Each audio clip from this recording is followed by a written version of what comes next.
being here. Thanks for supporting the channel. Like the video as you guys come in. We're going to go ahead and get into the video.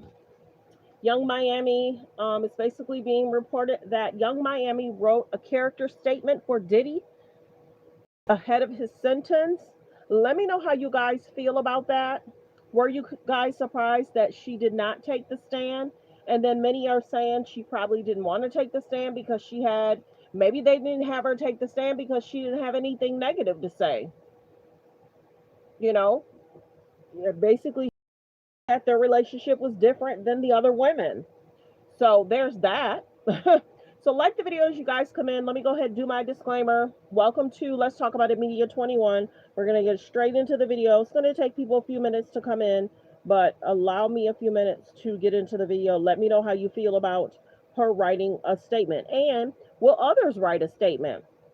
Will some of his friends and confidants write a statement? What do you think? Will they write a statement, yes or no? So I'm going to get in here, do my disclaimer. Come on in, come on in. Let's do hot topics, trending topics for today. All comments are alleged. Copyright disclaimer under Section 107 of the Copyright Act of 1976. Allowance is made for fair use for purposes such as criticism, comments, news reporting, teaching, scholarships and research.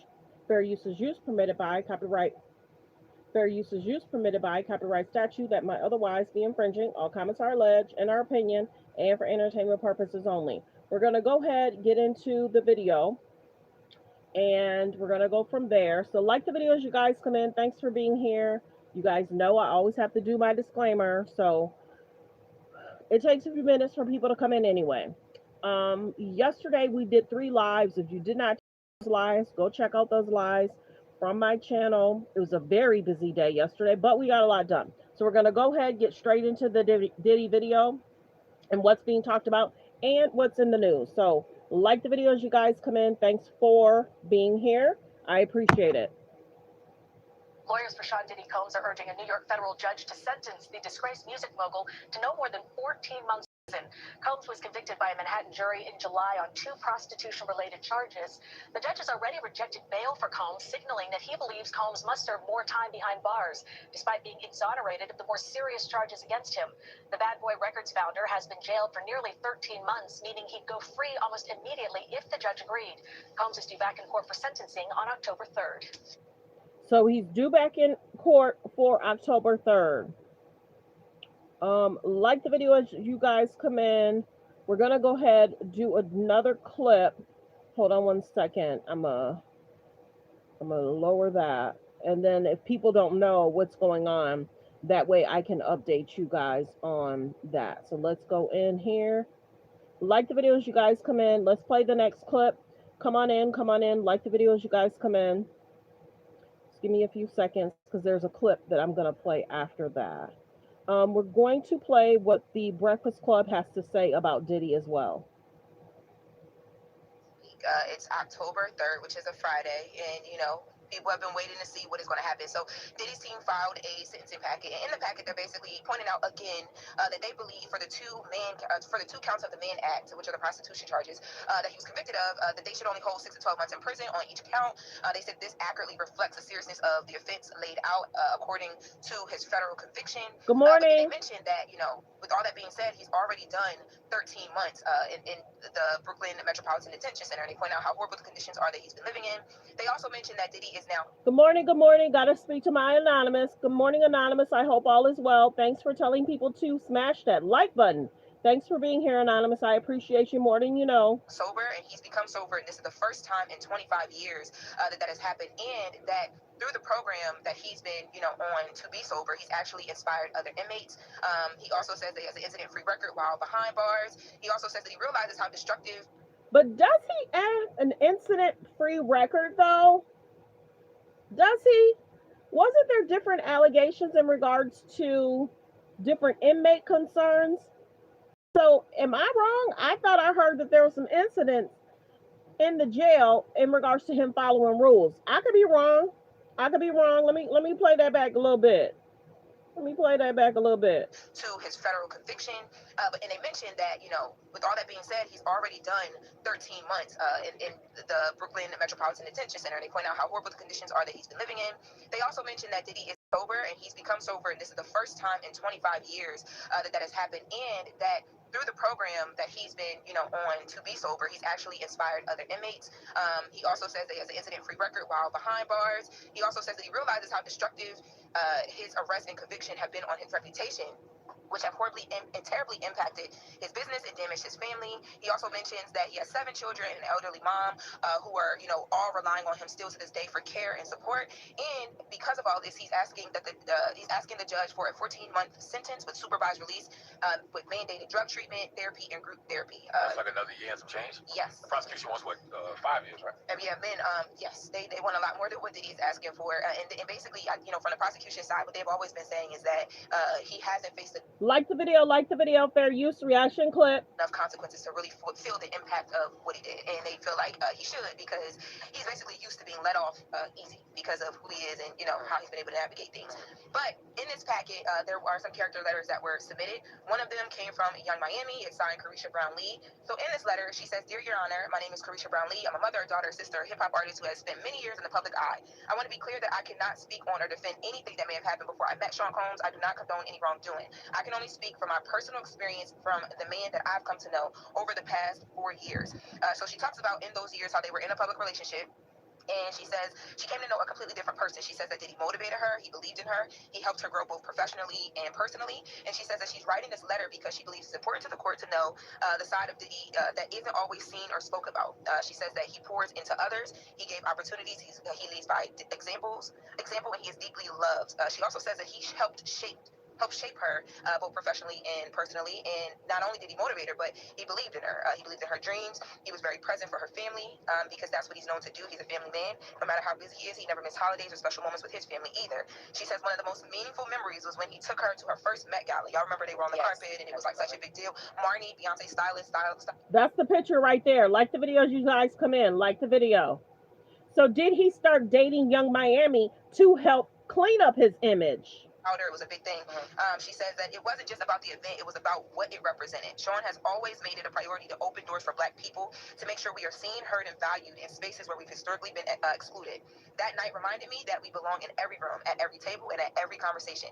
He's constantly encouraging me and so many others to dream bigger, walk in confidence, and never shrink who we are so that others are comfortable. How she signed it? She ain't signed it Young Miami, did she? No.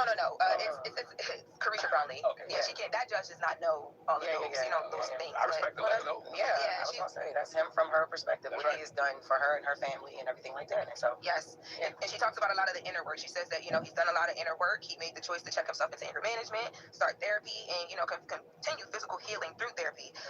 Well, that's gonna be a continuous process. Yes, but to me that was the mental and emotional aspect of it. 100%. And also too, it's only been 13 months. You know what I mean? Like that takes a long time. But I thought that this line was like, because people have been trying to figure out what their communication is, if anything, how much she's been keeping up or whatever. To me, this says that she's been very well aware of what's been happening with him, and I mean, whether she's talking to him or someone close to him, Sure, she's been keeping up. Abreast of what's going on. Yeah, but I mean, people didn't even know that was happening. We had no idea about what their relationship was to this point behind closed doors, because we had all thought that she distanced herself a bit when everything was happening. Y'all was thinking about she was supposed to. I really was thinking about it. So back. Remember when TK, Tasha, talked about a lot of his women in his life were being called.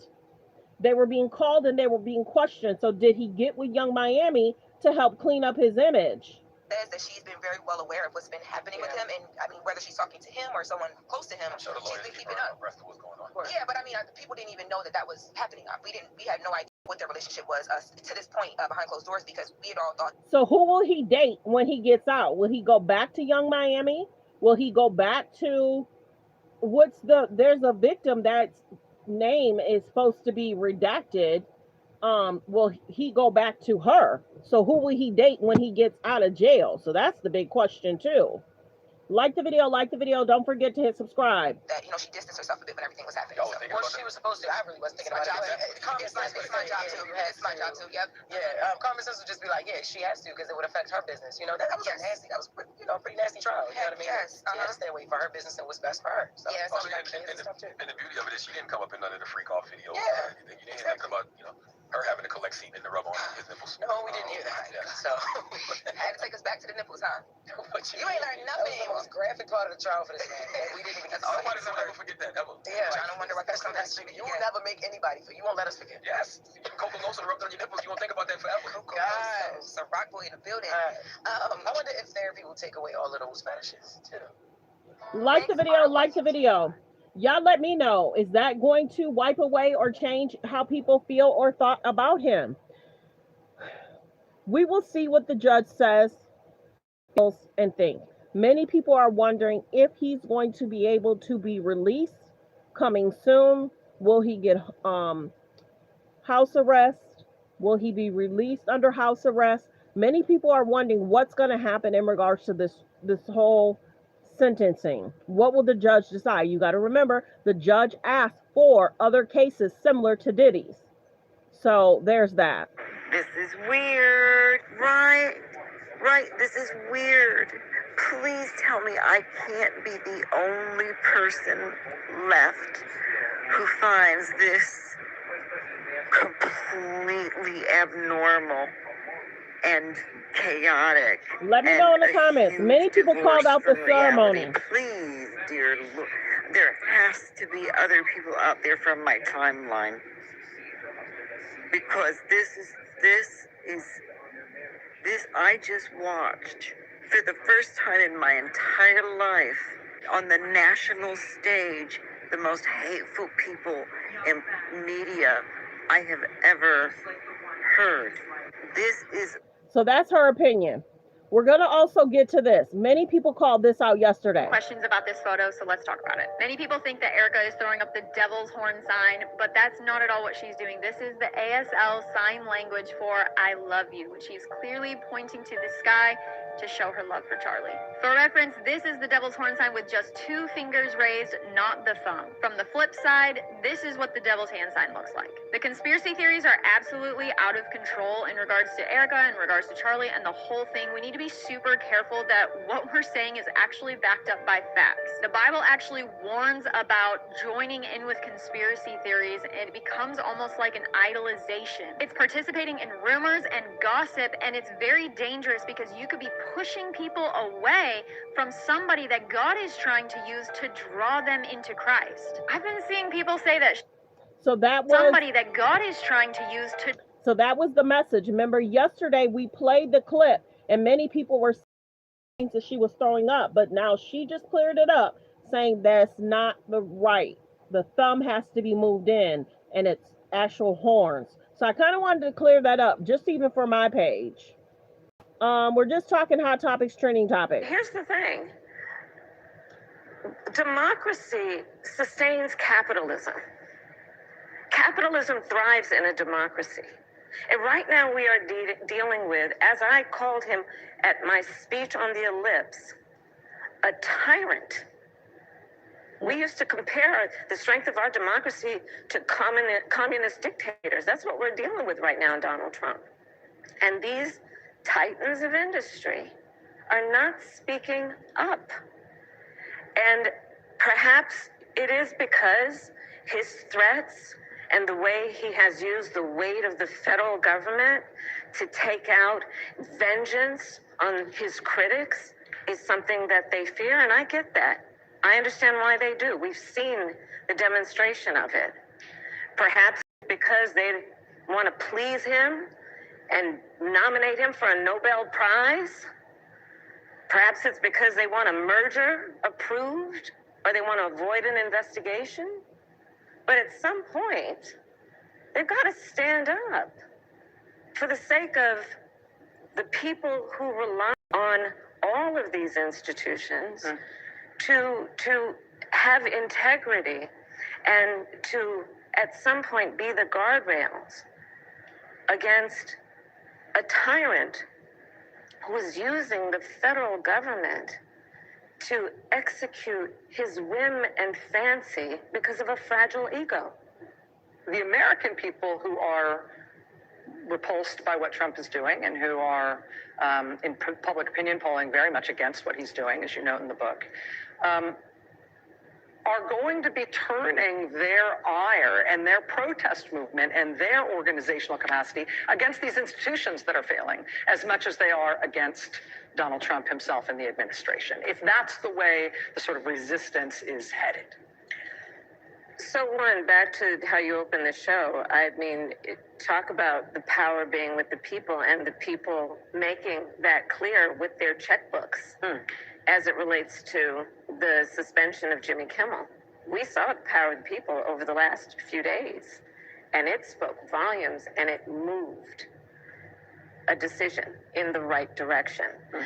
I think that part of where we are now in terms of thinking about what the fight is, it requires us, yes, to understand that we've got this administration and this president in front of us abusing the power that the people vested him with. But we also need to understand that this is bigger than Donald Trump. You know, part of what I write about, this stuff is decades in the making, Rachel. It didn't just happen overnight. You know, so much of what has indeed overwhelmed people, not to mention just scared the stuff out of people, is what we are witnessing is a high velocity event. Yeah. We are witnessing something that has been happening so rapidly, and it feels chaotic. But what I would offer you is what we are witnessing is the swift implementation of a plan that was decades in the making. Decades in the making. Project 2025 didn't just drop out of thin air. That's a product of decades of work. Federalist Society, Heritage Foundation. Understand that the implementation of a plan that's about trying to get rid of the Department of Education, deregulate industries, weaken the rule of law by over a period of time, creating a system and through gerrymandering states so that we would now have the Supreme Court that we have. This stuff didn't happen overnight. And it did not happen just because of an election in 2024 or even 2016. Like the video, like the video. We're going to continue. And in regards to her interview with others.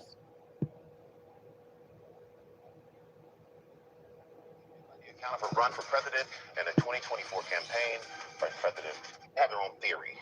But why do you feel or believe that you lost the 2024 presidential election?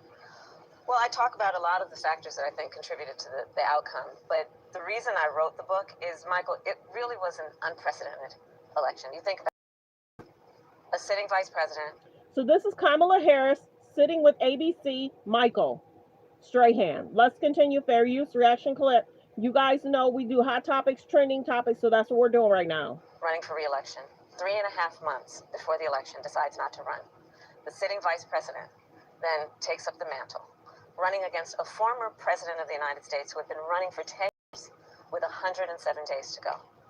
It's unprecedented. It was the closest presidential election in the 21st century. And as history writes about that election, I felt very strongly that I wanted to make sure my voice. All right, y'all, let's talk about like the video, fair use, reaction clip. Please hit the subscribe button, you guys. Let the commercial go past. Let's continue. Fair use, reaction clip. Strongly that I wanted to make sure my voice was present in how that election is discussed and covered. It's part of American history, and I wanted to make sure my voice would be a part of that. So did you believe 107 days was enough? Did you wish you, of course you wish you had more time, but do you think it was enough? And if not, do you think that any other Democrat could have pulled it off in 107 days? It was not enough. I can't predict the outcome. We have lots of stars in our party. I'm sure that there are many people who would have done a great job. I can't predict what the outcome would have been. Well, how do you, there were some Democrats who said that you don't take enough responsibility for the loss. How do you respond to that? As I say many times in different ways in the book, the buck stopped with me. And I'm clear about that.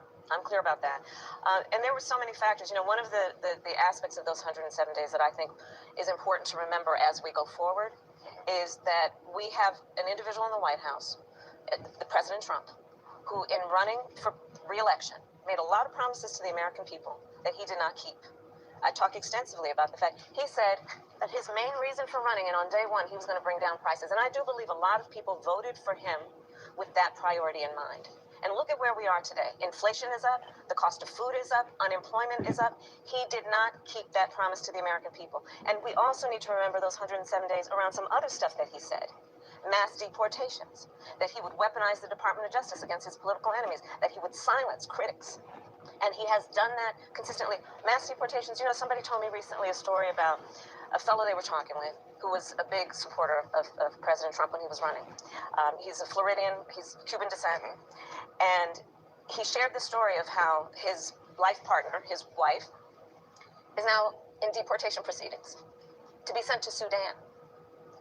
And when asked, what happened? Why did you have so much support for him? He said, well, I believed what he said, that he was going to only go after criminals. So part of the reason that I have written this book is for us to remember that there is somebody in the White House right now that made a whole lot of promises that were either about what would aggrandize and help him met out his vengeance, or about lies he told to the American people that he obviously never intended to keep. And let's talk about somebody who was in the White House with you, Yeah. President Biden. President Biden, I'm saying he believed that he insists that he would have won the race. So when you hear him say that, how does that make you feel? I think that the reality of it is that, for me, I'm not going to predict what didn't happen. The reality is, and listen, I talk about how difficult January 6th was for me, of 2024, not to mention 2020, Yeah. when I fulfilled my constitutional duty and responsibility as Vice President of the United States and President of the United States Senate to stand there as the former Democratic nominee for president and certify the election. Because I believe very strongly that in spite of all the other nonsense that might be coming out of my former opponent, I was not about to degrade the role of Vice President of the United States around acknowledging a free and fair election and the peaceful transfer of power, which is part of the hallmark of who we have presented ourselves to be as the United States of America. When you said that's the hardest thing that you had to do. It's one of the hardest things I've ever had to do, Michael. But there are so many people out there who felt that President Biden shouldn't have run for re-election. And you wrote in a book that it was, quote, Joe and Jill's decision, that other Democrats decided it was Joe and Jill's decision. But do you regret not voicing your opinion in that moment? Yes, and I actually have reflected on that, and I've written about that. I realized. Would it have mattered if you did? I don't know, but I can only take responsibility for myself. Mm-hmm. And on reflection, and I talk about it in the context of asking a question of myself: was that grace to not bring it up to him, or was it reckless? And on my part, I do reflect on that and feel that there was a recklessness about not raising it with him. I talk about what was going through my head, right? And what was going through my head to not bring it up was that it would come off as being very self-serving and therefore maybe lack the credibility that it deserved. But I do think about it. And I also say, though, and I speak extensively about this, my concern about him running for re-election was completely separate from my admiration and knowledge about his capacity to serve as President of the United States, which was consistent and never wavered. But when we sit here, as we sit here today, do you think he would have been up for running the country for 4 more years? Here's the distinction that I make. And having had the experience myself, it is one thing to have the capacity to govern. It is another thing to go through an election for President of the United States. So you are an athlete, and you may appreciate this kind of metaphor. Running for President of the United States is like being in a marathon at a sprinter's pace, with people throwing tomatoes at you every step you take. It is not for the lighthearted. It takes an incredible amount of endurance and stamina.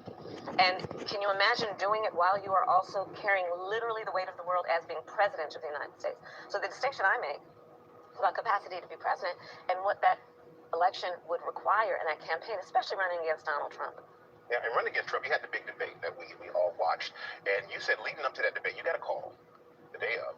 And the call from President Biden left you angry and disappointed. What did he say to you? Like the video. There's about 205 in the building. Please hit the subscribe button and thank you. We're trying to hit 50K by next month. Like the video and subscribe. Let's continue. Please hit subscribe and thank you. Let's continue. So he called me, and again, listen, this book, I am being candid in this book about behind the scenes what happened, and in a way that I hope is helpful for people to understand what that all was. And part of that call that he made to me the afternoon before the debate was to wish me luck, but also to talk about something that was more in his interest than it was in mine, especially in the context of that time. But let me also say this, that a large part of why this book has been written and why I wrote it is I really want to remind the American people, and there are so many stories I tell about in those 107 days being with tens of thousands of people, Michael, people who seemingly have nothing in common, who had enthusiasm and optimism and hope about the future of our country. And I talk about it now and always. We're living in very dark times. These are troubling times. And I hope and I pray that when people read this book, they will remember the light that they had that cannot be diminished by the outcome of one election or the existence of one individual. That light exists in all of us, and we have to see it in each other and let that propel us through these dark days. And we see your passion for politics. We see your passion for the country. You ruled out that you run for governor, California. Correct. That's correct. Are you ruling out a run, or are you ruling out a run for president 2028? I'm not focused on that right now. I'm really not. I'm really excited about my book tour. Well, you know, I'm excited about being out and listening to folks. I think it's important to listen, you know, and elevate people's voices. You know, there's such when I'm out and about, I can't tell you the number of people that come up to me crying. Well, do you think that writing this book could have burned some bridges, though, that could help you politically? No, and that's not my intention, and I hope not. You know, if you're talking about the chatter about who I talk about, we have nothing as far as I'm concerned in the party, and I talk glowingly about who they are and what they're contributing. And frankly, I think that part of the problem that we have right now in terms of the punditry is to suggest that we are waiting for a Messiah and the Savior and the saving message, instead of seeing that we actually have a lot of stars who are doing very good work, pushing back, but also talking about what we stand for. And I think it's time that we also recognize that that is counterproductive to keep saying who is the one, instead of seeing in front of us how rich we are in terms of talent. And let's support that. All right, let's support that. We'll see if people will be supporting you if you announce you're going to run in 2028. Oh, my goodness. I just buy the book. Just buy the book. All right. Well, former Vice President Kamala Harris, thank you. Thank you so much for joining us. And yes, go out and buy the book. It is And thanks to Hope for joining us tonight. Like the video. Let's continue. Fair use reaction clip. Like the video as you guys come in. Let's listen to more of what Kamala Harris has to say and the decisions of what people decided in putting him in office. So let's continue. I think it's important. Let's continue. Documentary is going to be airing here on Friday, October 17th. This is a brand new documentary I've made. It's called Andrew Young, The Dirty Work. We're going to have a special Rachel Maddow show here on MSNBC that night at 8 p.m. Eastern. It's Friday, October 17th, and then the doc is going to air right after the show. So if you just pop that in your calendar for me, if you don't mind, Friday, October 17th, I will have more to tell you about it in the days ahead, but it was just announced today, so I wanted to let you know. That said, tonight we are going to be speaking with Vice President Harris. You may remember there was a sort of mantra in her campaign, a call and response that she used in her rallies. She would say, when we fight, we win. She'd say, when we fight, and then everybody would say back with her, we win. And of course, what everybody knows now very much all too well is that she did not win the election. And her new book is about that. The new book is called 107 Days. It comes out tomorrow. It is the story of her 107-day-long campaign for the presidency, the shortest presidential campaign in modern history. She describes in the book, on page 1, how she learned from President Biden that he would end his campaign and hand the reins to her. She learned that news less than half an hour before the whole rest of the world learned it as well. She writes about how everybody in Democratic politics responded when she made all her first phone calls to tell everybody the news, to ask them for their... Hello, Paris. Welcome, welcome. Everyone say good morning to Paris. I had to pick up something else to see comments. Good morning, good morning, good morning, Paris. Good morning, Anonymous. She took notes from Thanks those calls. for being here. The notes in her book, page 17. Bill Clinton says, oh my God, I'm so relieved. Send me anywhere. Make this your own campaign. Hillary Clinton, we'll do whatever we can. We'll jump on a plane. We'll get on Amtrak. Jim Clyburn says, let's go. I'm all in. Roy Cooper, governor of North Carolina, says, before you say anything, I'm all in. Pete Buttigieg says, you are going to be a fantastic president. Mark Kelly, the senator from Arizona, Vice President Harris writes, quote, he tweeted his endorsement even before I reached him. So far, so good, right? But not all the calls went like that. And this is the kind of campaign book you might diplomatically call candid, which means it is not all nice. And so we also get Vice President Harris's notes on the other responses she got. Gretchen Whitmer I believe you will win, but I need to let the dust settle. Talk to my colleagues before I make a public statement. President Obama says in part, quote, Michelle and I are supportive, but not going to put a finger on the scale right now. Let Joe have his moment. Think through timing. Nancy Pelosi says in part, it's important that there's a process. We have a great bench. We should have some kind of primary, not an anointment. Bernie Sanders says in part, quote, please focus on the working class, not just on abortion. Says, as governor of Illinois, I'm the convention host. I can't commit. And then Gavin Newsom, she writes, hiking, we'll call back. And then she puts in parentheses, he never did. In 107 days, you get Kamala Harris's thoughts on picking her vice president, interviewing Mark Kelly and Josh Shapiro, and then ultimately choosing Tim Walz and all the great things that were about Tim Walz, how much in particular she loved Tim Walz's wife, Gwen. But she also writes about why Pete Buttigieg was her personal first choice for her running mate. You get her detailed thoughts on how President Biden's age showed when he was tired, and her view that the White House basically mismanaged that. She says President Biden was not incapacitated. He was absolutely capable of governing, and he was, in fact, very good at it throughout the entirety of his term. But she also writes that he was not up to the task of campaigning well for another term. And she writes about her regret and her frustrations for how that was handled by the president's senior staff. I will tell you, this book is going to sell a bazillion copies.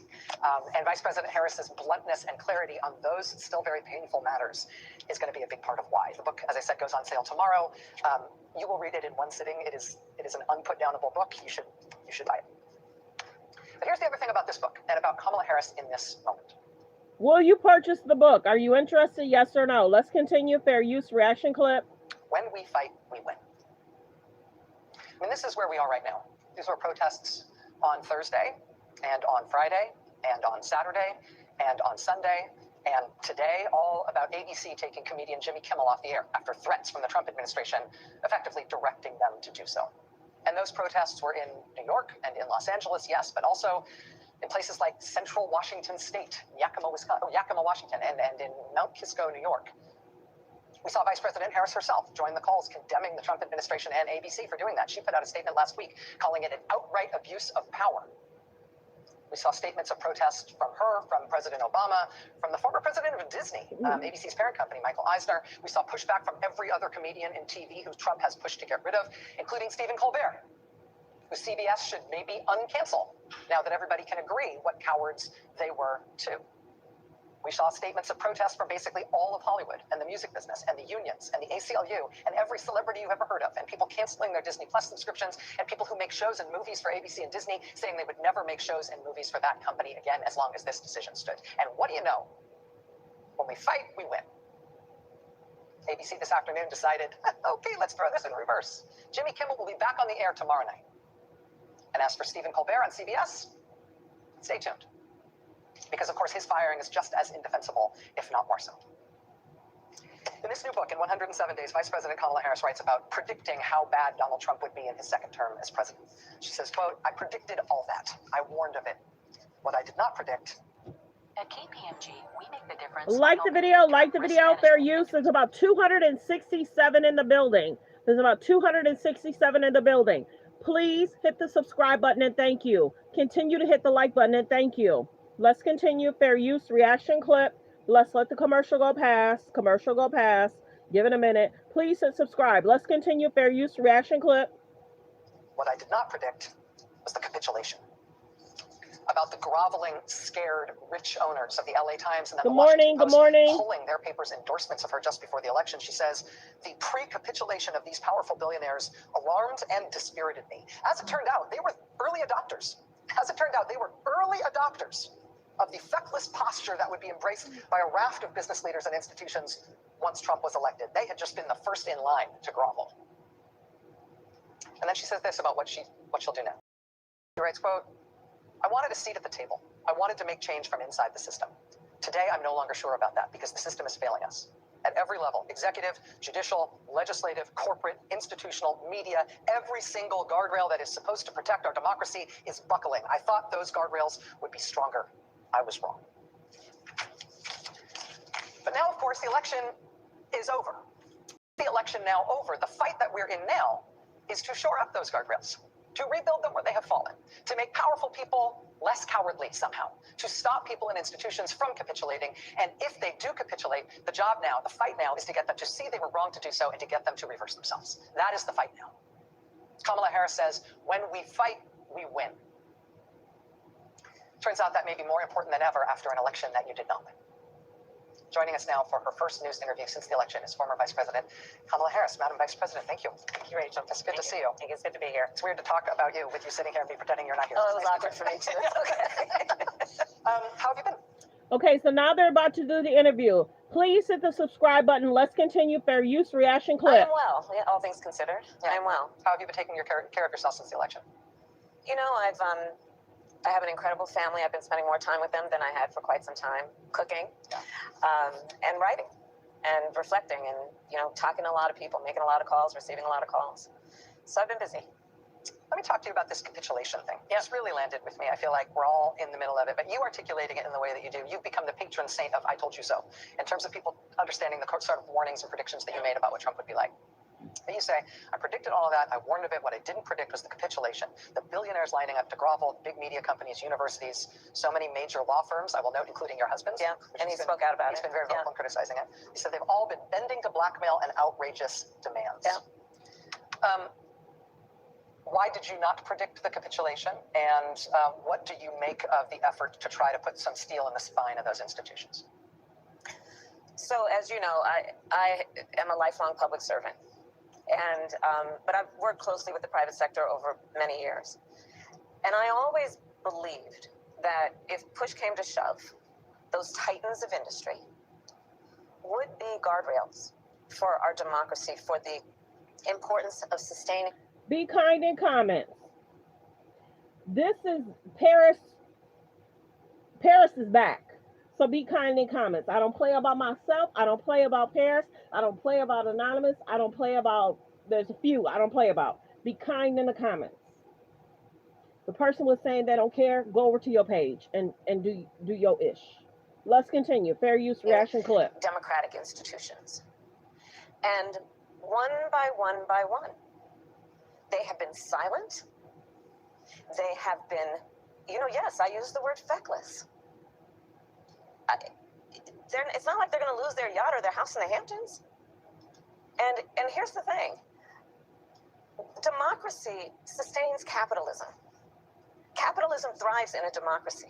And right now we are dealing with, as I called him at my speech on the ellipse, a tyrant. We used to compare the strength of our democracy to communist dictators. That's what we're dealing with right now, Donald Trump. And these titans of industry are not speaking up. And perhaps it is because his threats and the way he has used the weight of the federal government to take out vengeance on his critics is something that they fear, and I get that. I understand why they do. We've seen the demonstration of it. Perhaps it is because they want to please him and nominate him for a Nobel Prize. Perhaps it's because they want a merger approved. I got your back, Paris. I got your back. But at some point, for the sake of the people who rely on all of these institutions to have integrity and to, at some point, be the guardrails against a tyrant who's using the federal government to execute his whim and fancy because of a fragile ego. I know. Like the video. Please hit the subscribe button. There's about 241 in the building. Please hit subscribe and thank you. Let's continue. Fair use reaction clip. That your parents took you to protests in a stroller when you were a little kid, before you were literally able to be there to walk in that. You've talked about the civil rights movement and its moral legacy being part of your moral core. Yes. I feel like a lot of the defenses that we tried to build up in advance of this type of a sort of would-be authoritarian takeover were about warning people about how serious the threat was and warning people about what this could mean and what we were in danger of. Now that we're up against it, though, I'm not sure that we have great skills to actually not warn about it, but fight it. And if the problem is the system collapsing and the guardrails, as you say, collapsing, and people who have power, who ought to be titans, not acting in any sort of and standing together, because there is safety in numbers, as the saying goes. Yes. I wonder if the American people who are repulsed by what Trump is doing and who are in public opinion polling very much against what he's doing, as you note in the book, are going to be turning their ire and their protest movement and their organizational capacity against these institutions that are failing as much as they are against Donald Trump himself and the administration, if that's the way the sort of resistance is headed. So one, back to how you opened the show, I mean, talk about the power being with the people and the people making that clear with their checkbooks as it relates to the suspension of Jimmy Kimmel. We saw the power of the people over the last few days, and it spoke volumes, and it moved a decision in the right direction. I think that part of where we are now in terms of thinking about what the fight is, it requires us, yes, to understand that we've got this administration and this president in front of us abusing the power that the people vested him with. But we also need to understand that this is bigger than Donald Trump. You know, part of what I write about, this stuff is decades in the making, Rachel. It didn't just happen overnight. You know, so much of what has indeed overwhelmed people, not to mention just scared the stuff out of people, is what we are witnessing is a high velocity event. Yeah.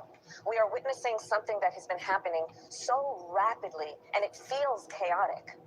But what I would offer you is what we are witnessing is the swift implementation of a plan that was decades in the making.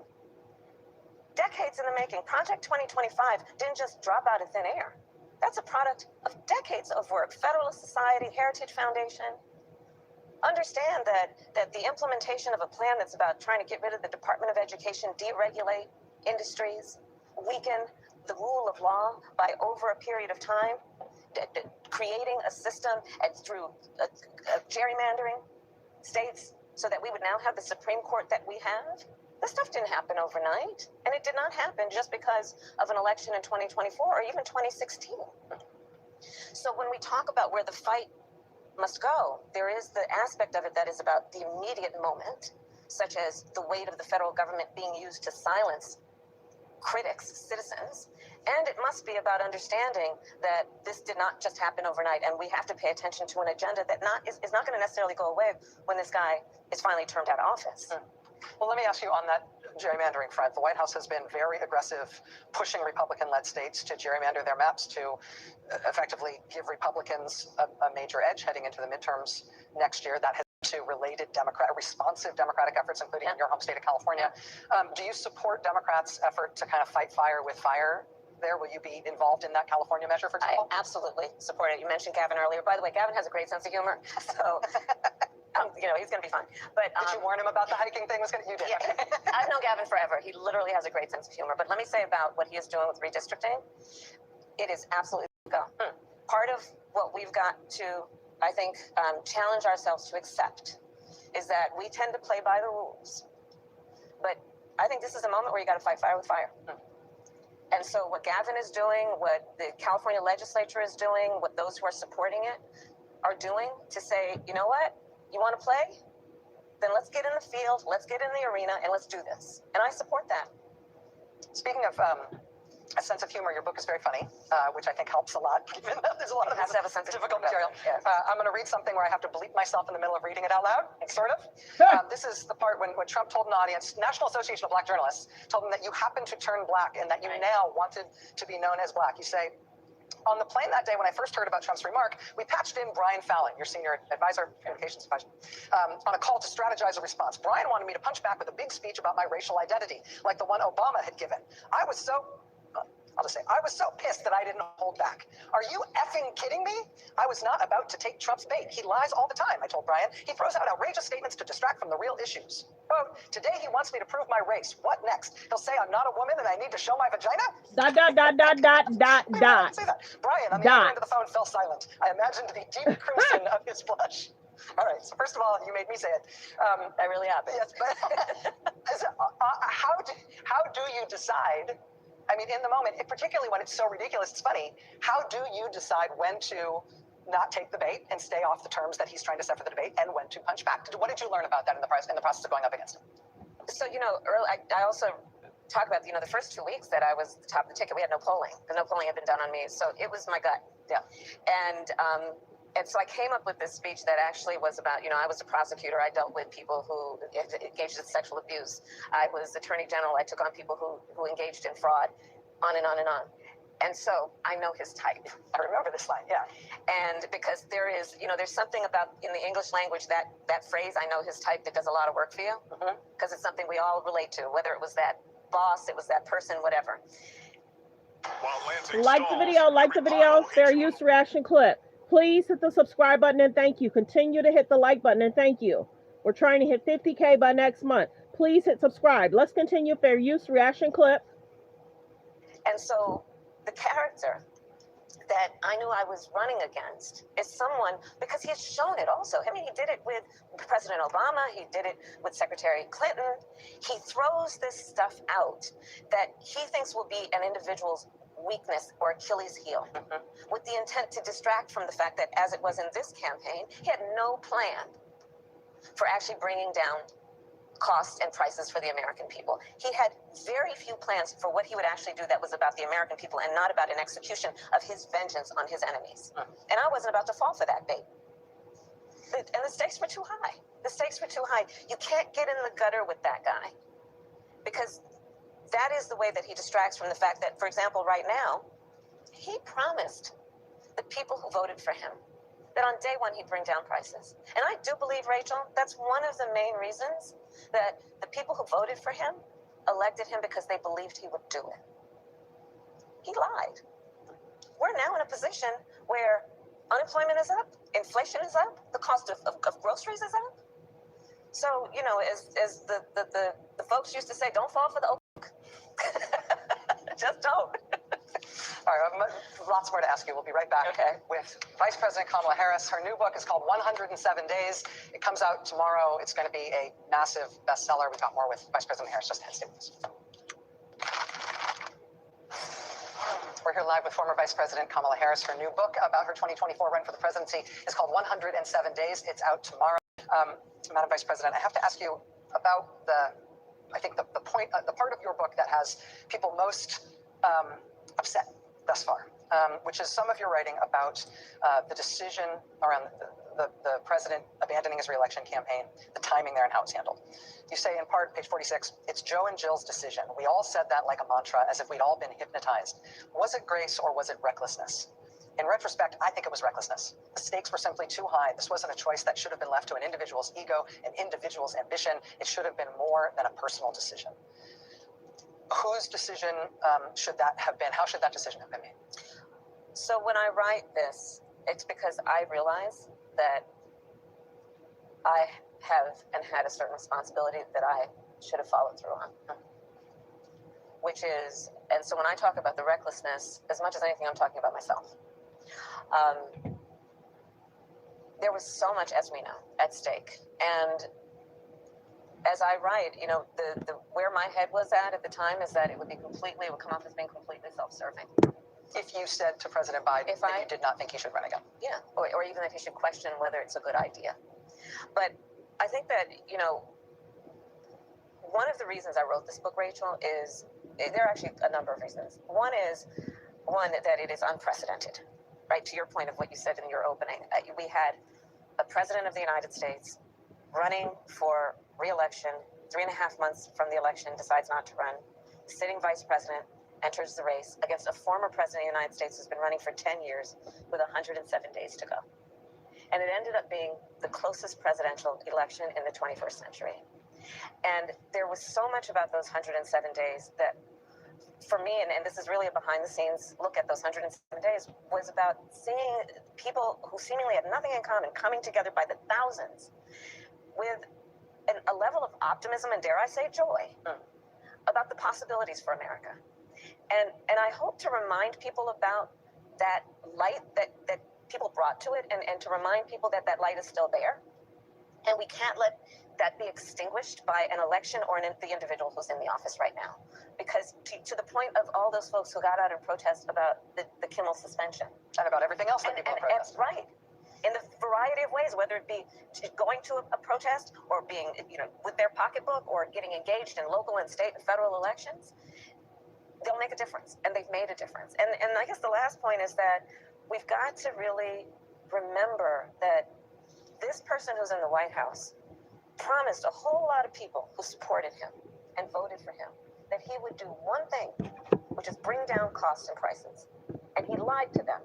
And we need to remember that as we move forward with the next series of elections, and midterms are around the corner, that it's not just about him by himself. There were others around him who perpetuated that same promise and have not followed through. They're about to go into negotiations around the continuing resolution, the budget. And I know that leaders Schumer and Jeffries are going to meet with the president, I think in the Oval Office. And good for them to go there and ask Donald Trump, the president of the United States, to justify why he is proposing to cut Medicaid, why he is willing to shut down the government for the sake of putting on the backs of working people the tax cut he gave to the richest people in America. Do you think that Democrats should vote to allow the government to shut down in order to try to extract from Trump on these matters? It won't be the Democrats who are shutting it down. It will be the Republicans. The Democrats are doing the job that any elected leader should do, which is to say, we're not going to do the bidding of the president of the United States at the sacrifice of our constituents' health care. Negotiate. Like the video, like the video. There's about 198 building. Please hit subscribe and thank you. Continue to hit the like button. Let's continue. Fair use reaction clip. Negotiate. Thank you. Thank you. You describe in the book something that you called a secret project that you ran as vice president, that you called the STARS Project, identifying up-and-coming talent in the Democratic Party. You meet with them, ask them about their interests. You say that more than one of them said they felt like they were being called to the principal's office when you asked them to come in. But the folks who you met with in this way include some of the people you see very frequently now on MSNBC: Jasmine Crockett, Angela Also Brooks, Maxwell Frost, Robert Garcia Moore. Arguably the fastest rising star right now in Democratic politics is Zoran Mamdani. Be nice in the comment, or go over to your own page. Be nice in the comment. If they're that rude, Paris, go ahead. Time them out for 24 or block them. That's the issue when, we talk this kind of talk, but it's okay. Like the video, fair use reaction clip. Thank you. Report. Who is going to be elected mayor of New York City, and probably in a landslide if the polls are anything to go by. Lots of mainline Democrats have been very shy about his candidacy. They seem somewhat flummoxed by his success. As a sort of talent spotter in the Democratic Party, what do you think of him and his candidacy, and what do you think of mainline Democratic shyness and agitation about the prospect that he's going to win? Look, as far as I'm concerned, he's the Democratic nominee and he should be supported. Do you endorse his candidacy? I support the Democrat in the race, sure. But let me just say this. He's not the only star. I know that, he's in New York, and I know New Yorkers think they're the center of the world, and here we are in New York having this interview. It is the biggest city in the country. And I love New York, as the saying goes, I really do.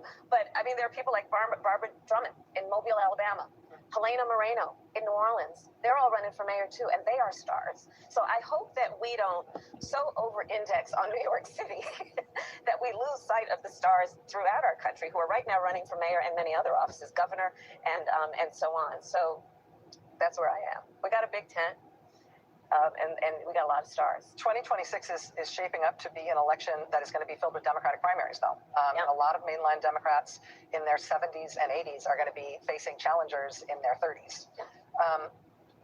Do you think Democrats are at all justified in their frustration with there being so many older Democrats in elected office? Do you think it is time for the oldest Democrats in elected office to be thinking kind of wholesale as a category about the need to retire and move on from office? I wouldn't overgeneralize on that, meaning that there are some Democrats who are, older in age, but very young in terms of how they are thinking, and very bold in terms of how they're thinking. I think that every one of the candidates is going to be judged based on whether they actually have a plan, whether they see the people, whether they're listening to them, whether they offer something that feels dynamic and bold, especially at this moment, whether they have the fight in them to fight what we know to be wrong, but also the fight to fight for something. I think that's how they're going to be judged. I don't know that the voters are going to judge strictly on somebody's age. I have much more to ask you. Okay, I'm here. That's Madam Vice President. The book is called 107 Days. It comes out at midnight. More with Vice President Harris right after the break. Like the video, fair use reaction clip. Like the video as you guys come in. Let me know how you feel about what she has to say about how the country is being ran right now. Like the video as you guys come in. Come on in. Subscribe to the page. Let's continue. Fair use. Presidential campaign in modern history, for all the obvious reasons. That book comes out tonight at midnight. Vice President Harris, I want to ask you about something that's going on right now in the news. We've had, in the last few days, 2 developments from the president that are the sorts of things that you were warning about, but now we've got them and we have to decide how to contend with them. One is the president directly ordering the Justice Department to bring criminal charges against people he perceives to be his political enemies, including firing prosecutors who the administration there was not an evidentiary predicate to bring those charges. We've also now, in an executive order today, we've got the president describing Antifa, the anti-fascist, it's not even really a movement, the anti-fascist tactics of a portion of the protest movement as a domestic terrorist organization. What is your reaction to those things? What do you think the appropriate response is to things like that? Well, in normal times, we should and could expect that our courts would step in when asked to declare the legality or illegality of what the president is doing, because civics 101, we all know we designed our democracy through 3 co-equal branches of government: the executive, legislative, and the courts, the judicial. And I would like to believe that that is still something that is standing. Certainly at the local level, you can see where the various courts have actually provided the guardrails against his abuse of power, against President Trump's abuse of power. The lower courts have been more inclined to step up. But my fear is that as some of those cases reach the United States Supreme Court, that we can't necessarily count on precedent to dictate how they will rule on the president's power. And again, Rachel, we talked about this during those 107 days, because remember, the court before the election basically said that the president of the United States would be immune from whatever he did in office. So he walked in to the White House with what he thinks is a blank check. And specifically on the Justice Department, that immunity ruling effectively told him he can direct the Justice Department to do whatever he wants, which he's now doing online, telling them to bring baseless prosecutions. But, there are a couple of things that have happened this week, and every week we should take note when they do. But one, again, we've talked about the response to the Kimmel suspension, but the other is that U.S. attorney who... Have you heard like about the video, like the video. protest? Please hit the subscribe button, you guys. Please hit the subscribe button. What do you think about Kamala Harris speaking up and speaking out? Like the video, you guys come in. Please hit the subscribe button. Let's continue. Fair use reaction clip. was appointed by the president is a Republican and said, I'm not doing it. And as a former prosecutor, one of the things I know, whether people like it or not, is prosecutors, for the most part, especially if they've been doing it for a while, are apolitical and take seriously their oath to do justice without fear or favor, and to do what they believe is the right thing to do based on the facts and the law. And we have seen this week evidence of someone who I'm sure didn't vote for me, and we may disagree on a whole lot of other stuff, but he had the courage to stand up and say he's going to follow his oath and do what is ethically right. So let's take heart and hope that others within the Department of Justice will see that is, have a something that steers their conscience. But, let's not also be distracted by the fact that there are going to be the career people who understand that, but then Trump is appointing people to these positions who have no experience as a prosecutor. And the closest they have to it is their experience defending him against crimes, and are now sitting behind the desk making decisions. Be kind in the comments. What is she talking about? Just reported who? We're talking hot topics, trending topics. I don't know. Maybe people got up on the wrong side of the bed. Be kind in the comments. Let's continue with the news. Fair use reaction clip. Be kind in the comments. Let's continue. It's about who should be charged with what. So it is a scary time. I don't mean to suggest otherwise, but there are these moments that we should also take note of. Yes, and there to that point, there have been multiple Trump-appointed U.S. attorneys who have resigned or left office. Yes, they have. Yes, they have. Yes, they have. Let me ask you a politics question. I mentioned in the intro tonight that you say in the book really bluntly that your personal first choice for your running mate would have been Pete Buttigieg, and you praise him effusively. You say he would have been an ideal partner if I were a straight man. And you say effectively that demographically it was too much to ask of the American people to elect you with him as your running mate. I wonder if his reaction to that, since this part of the book has come out, if you've had any reflection on that, or I guess I'd ask you to just elaborate on that a little bit. It's hard to hear. Yeah. With you running as, you're the first woman elected vice president, you're a black woman and a South Asian woman elected to that high office, very nearly elected president, to say that he couldn't be on the ticket effectively because he was gay, it's hard to hear. No, that's not what I said. That he couldn't be on the ticket because he is gay.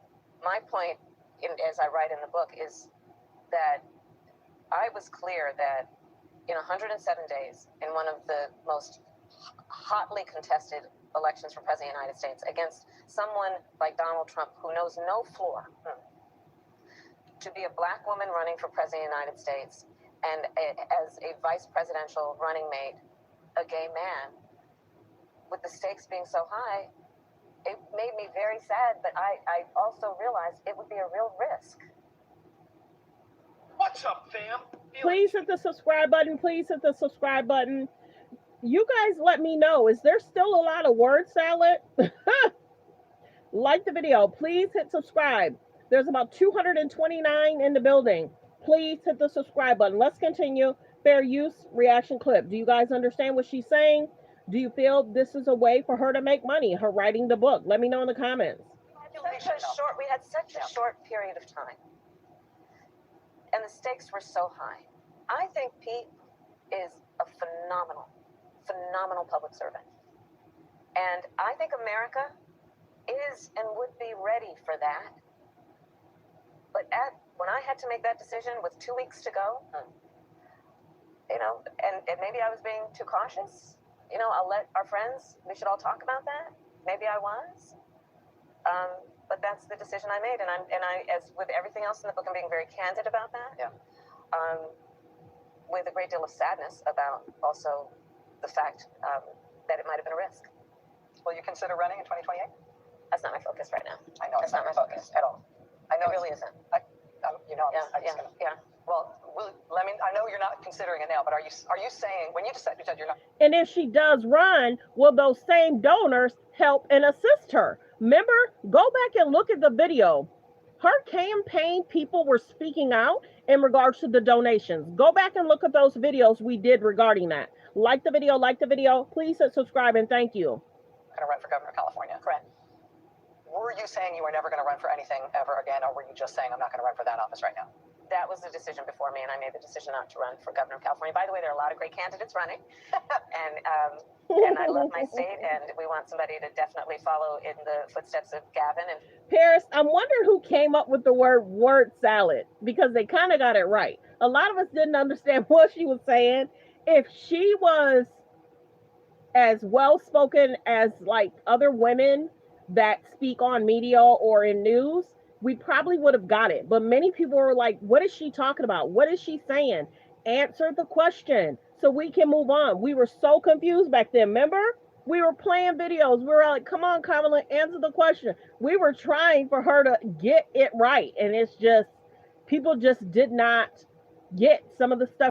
And then she would repeat herself a lot. And then she would just talk about him, talk about what you're going to do and how you're going to help the American people. It just didn't hit that heighten where everyone was like, we trust her, we believe in her, she's well spoken, she's well heard. And then she had 4 years. We needed to see what she did in those 4 years. Let's continue. Use reaction clip. in terms of standing up and understanding the power that California has to stand up to what we're saying in D.C. As politic as you are being in those remarks, you are beautifully impolitic in this book in a way that makes it honest and, as I said, candid, fun to read, and I think really important. I think it is blunt and true, and I commend you for writing it and for being willing to go out there and defend it and talk about it in these blunt terms at a time we need some real straight talk. Thank you. Thank you for being here today. Thank you. I appreciate that. Thank you, Rachel. Thank you. We have to admit, immigration, there's still concerns regarding that. But a lot of concerns that we had at the border, we don't have some of those same concerns. But in regards to the border, there are situations that have been a little cleaned up. Remember how they said that they were allegedly going for illegals and people that broke the law. People are being arrested for not having proper documents. And sometimes they're stating people have to have documents on them. So many people wish she had done more in the 4 years that we saw that we could be proud about. So let's continue. Thank you. The book is called 107 Days. It is compelling and funny and a little dishy, and it comes out tomorrow. Former Vice President Kamala Harris is going to be doing 15-city book tour. If you don't have tickets yet already, you should make sure to get tickets to go see her on this journey. All right, we'll be right back after this 2 minutes. So we'll see what other news she's going to cover. There's a lot that's happened within the last 24 hours. Please continue to hit the subscribe button, you guys. Please continue to hit the subscribe button. Let's continue fair use reaction clip. All right, we'll be right back after this few minutes. Now it's time for the last word with the great Lawrence O'Donnell. Good evening, Lawrence. Good evening, Rachel. And that's not going to do it for you right now. You just had the biggest interview of the year so far on MSNBC. So, okay, tell us everything that you discussed during the commercial breaks. I will say I am an awkward person who doesn't get along with people very well writ large. Just as a general thing about me, I'm a hermit. I'm a pineapple who lives under the sea. But I get along really well with Vice President Harris in the sense that I find her easy to talk to. And what that means is that when we're off camera, like when we were in the commercial breaks, the conversation kind of just kept going the way that it was on camera. We were talking about what she was saying about Trump not bringing down prices and the issue about health premiums about to go up and Republicans not having any plans to go along with Trump not having any plans and Democrats needing to be able to articulate that and build up their stars more than they do and that there's so much good talent in the Democratic Party. So it wasn't anything juicier than what you got on the air, but she's really fired up and ready to go. I will say that. So I haven't read the book, and so that passage that you mentioned that has gotten a lot of controversial coverage, where she talks about Joe Biden making the decision to run for a second term, and then it being up to him in the end to decide not to. And she uses the word recklessness in that passage, and tonight in discussions with you, she includes herself in that recklessness that she's describing. Does that track with the text of the book? Yes, it does. I mean, what she says is she expresses regret for not having done more to, I think, to help the White House arrive at the right decision about President Biden's reelection campaign. But she also explains why, in the moment and in situ, she didn't feel like she could. She kind of makes the case, like me of all people, I'm the one person who could say, step aside, old guy. I need to be the one running instead of you. But she's definitely frustrated with the way that the ways decisions were made around the president. She doesn't really criticize President Biden himself. She definitely criticizes the team around him. But Lawrence, now that I know that you have not read the book, have you read the part that's about you? No, I have not. Do you know this one part? Can I read it to you? Go ahead. Okay, it's at page 22. The mythology of America says anyone can grow up to be president, but most people don't think that's really possible for them. Did I grow up as a kid with a dream to be president? No. My mother told me I could be anything, and I believed her, but president wasn't on my list. I was in my first year as a senator before it crossed my mind. Oddly, as a result of a throwaway remark, Doug and I were home in Los Angeles for the weekend having breakfast at a popular hangout in our neighborhood when Lawrence O'Donnell walked in. He wandered up to our table to talk about the dire consequences of a second Trump term. Quote, "You should run for president," he said. I honestly had not thought about it until that moment. The idea took root in my imagination, and as a result of running against Joe for the nomination in 2019, I wound up as his VP. You did it. You were the one who first put the thought in her mind to run for president. So she reminded me of this in the middle of her presidential campaign, her first campaign, when she was running against that Democratic primary field. And she's reminded me of it a couple of times since then. So here's, now that it's the public information, it was really early, because she was first elected in 2016, so this would have been in 2017. So Trump just having been sworn in. Yeah, well, so remember, so Kamala Harris is elected to the United States Senate on the same night that Donald Trump was elected president. So all Democrats going into that election day who might think about running for president all thought that was 8 years away, because Hillary Clinton's going to be president for the next 4 years. She's going to run for re-election. No Democrat has a decision to make for another 6-7 years, at least. That's the way it was before they started counting votes on election day. So I actually saw her very soon after election day on a Saturday morning at that restaurant that she's talking about. And I didn't just barge in to her breakfast. She waved me over, Rachel. I wouldn't, you know me. She didn't make it sound like a creep. She didn't make it sound like, Lawrence O'Donnell slipped over to us. Here's the really cool thing in that room, okay? And this is Los Angeles, and she's just been elected to Senate. She has sunglasses on, and she's at the community table because she couldn't get a table for two the way like I could, right? Because they know me. And I really had the feeling, by the way, that in that room, even though she's just been elected senator and everybody in that room voted for her, very few people in that room had any idea who she was, like maybe nobody. And it might have been the sunglasses, but it's also California and their kind of distant relationship to politics, even though they vote for people. And so what I knew was she was going to be under very, very intense pressure very quickly about, are you a candidate for president? And she's in a really weird position. And so what I said to her was, you have to run. And you have to run because the Obama lesson is it's never too early. Yeah. And the Biden lesson is there is a second place. You have to run. And I left it at that and left them to their breakfast. And, you know, Joe Biden became vice president by running against Barack Obama for president. That is how people have, the Democrats especially, have been picking their running mates, was someone who ran against them. And so, you know, there is a second place in presidential campaigns, and that is the vice presidency. And so that, I think, was, based on the calendar when that happened, I'm pretty sure that was the very first time anyone had said anything to her about that. That's the way that she describes it, as you being the first person to actually articulate it to her. So, I mean, she was a two-term attorney general at that point. The campaign that she ran to be in San Francisco was the most cinematic freaking thing you could possibly imagine. I mean, she'd been through some really interesting California political wars, but the idea of not just joining the Senate, but then you telling her immediately, no, now you're on the national stage, keep going, don't stop rising, turned out to be a formative thing for her. Argonne Milk to the rescue. Like the video, fair use, reaction clip. Argonne. There's about 197 in the building. Please hit subscribe, continue to like, and let's continue fair use, reaction clip. Turned out to be a formative thing for her. Well, listen, if I didn't say it, other people were going to say it down the line. I mean, I knew that. It wasn't something that, I only heard it in one place. And it's just because of the calendar that I was literally the first person to say it to her, I'm sure. And what I was struck by in all those campaigns that you mentioned, Rachel, is, you know, here's somebody who won every campaign that she ran in, right up to the United States Senate. You know, and her first setback was in that primary running for president.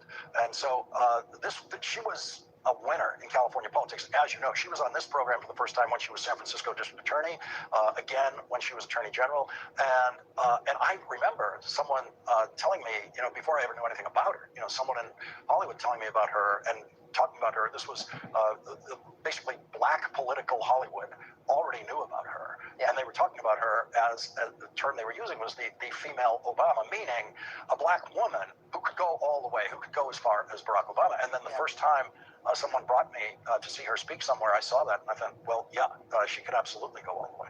Lawrence, what did you make of, I don't know if you saw it as you were sitting down, but I asked her at the very end, are you going to run for president in 2028? Yeah. What did you make of her response? Well, that was the standard, you know, a computer could have done that response. That's somebody who has not.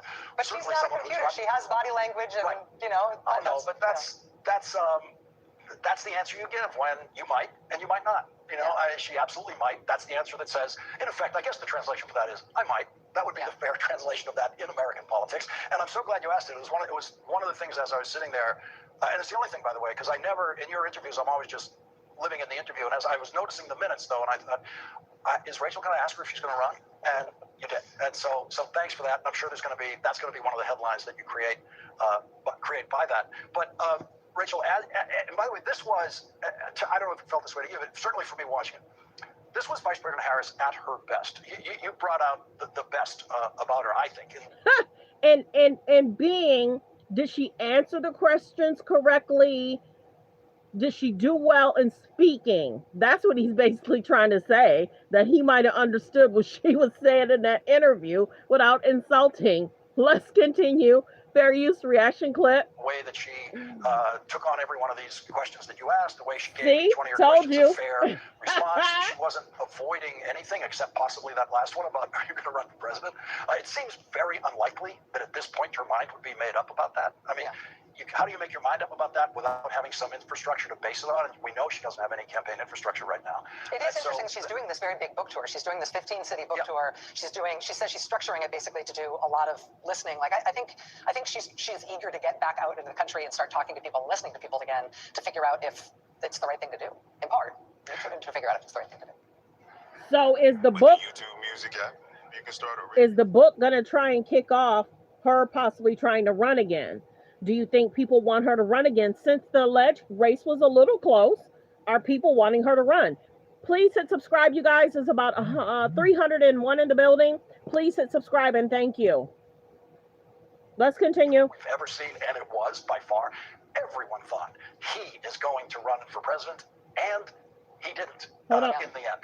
And so, without having some infrastructure to base it on, and we know she doesn't have any campaign infrastructure right now. It is interesting. Doing this very big book tour. She's doing this 15-city book tour. She says she's structuring it basically to do a lot of listening. Like I think she's eager to get back out into the country and start talking to people and listening to people again to figure out if it's the right thing to do, in part. To figure out if it's the right thing to do. Yeah, and yeah, this is the way to do it. I think we can remember the Colin Powell book tour, which literally in the 1990s had people lined up around corners, and everyone thought this book tour we've ever seen, and it was by far.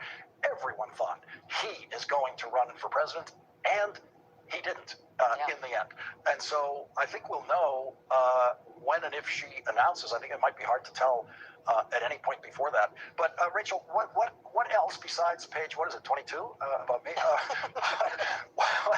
What else did you discover in the book that I haven't read that you didn't have time for in the hour?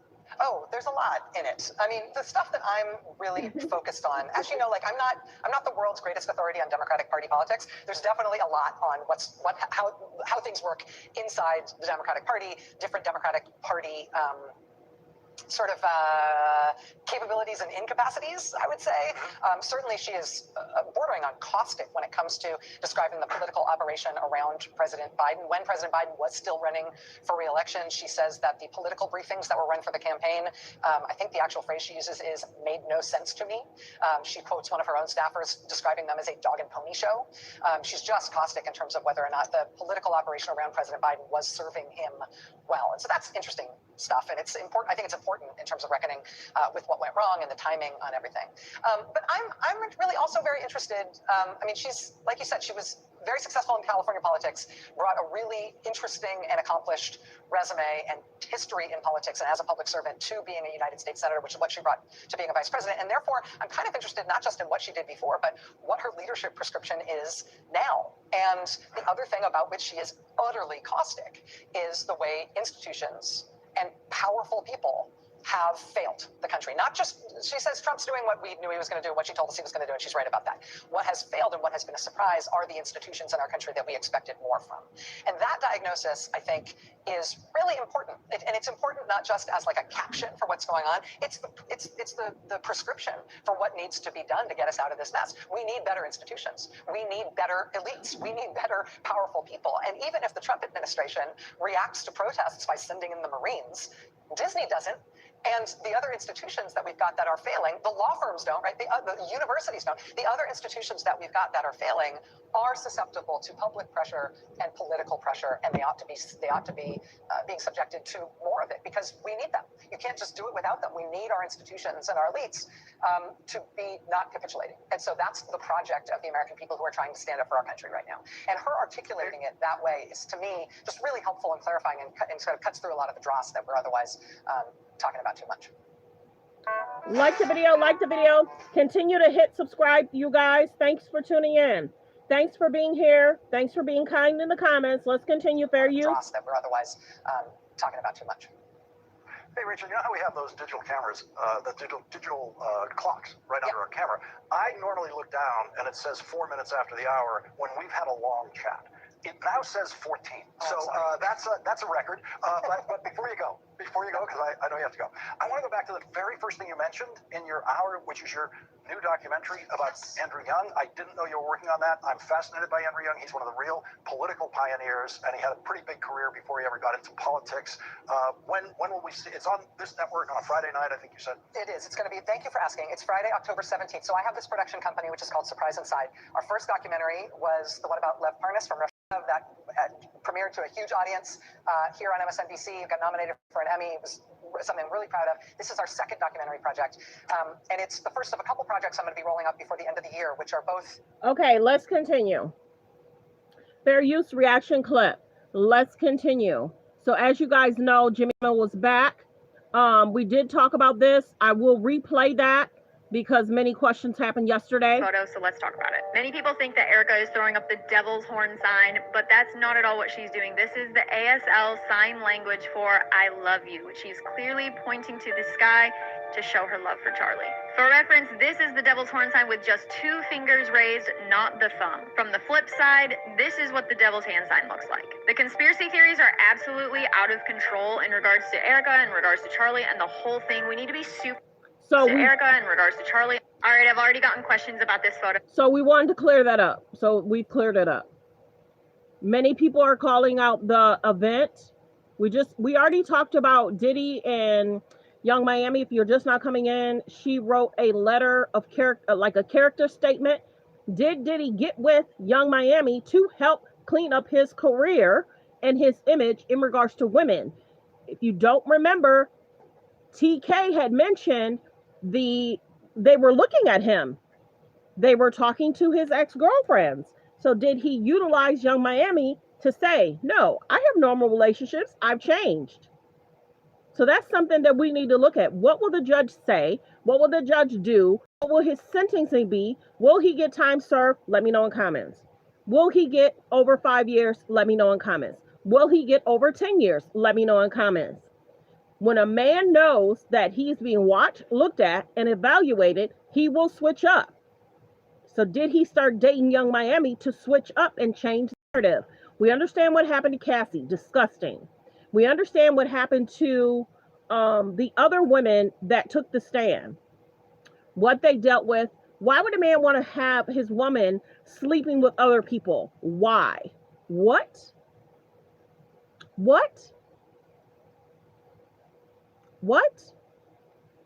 And then you're to save okay, Paris, you're to save the juices so that can be rubbed on his chest. What? Go back and look at the video of what Cassie was to do. Many people have spoke up in regards to Cassie as well. So that's a whole situation, y'all. Yeah, people do change. People do change, but we're going to continue. Doctor told me it was something so instant that even if Charlie had been shot in the operating room itself, nothing could have been done. There was no pain, there was no fear, no agony. One moment Charlie was doing what he loved, arguing and debating on campus, fighting for the gospel and truth in front of a big crowd. And then he blinked. He blinked and saw his Savior in paradise.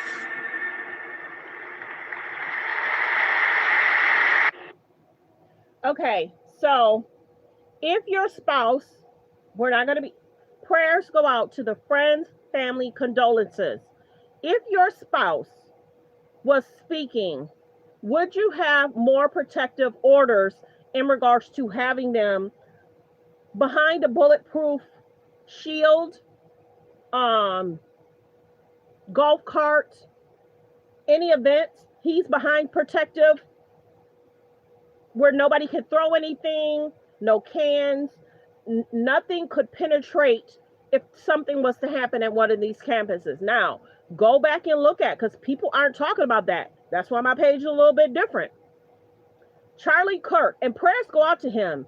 He had been out and about and speaking at these campuses for years. Go back and look at his video that Charlie Kirk did in regards to him going to Utah University. I'm not certain if they took that video down. Go into my shorts.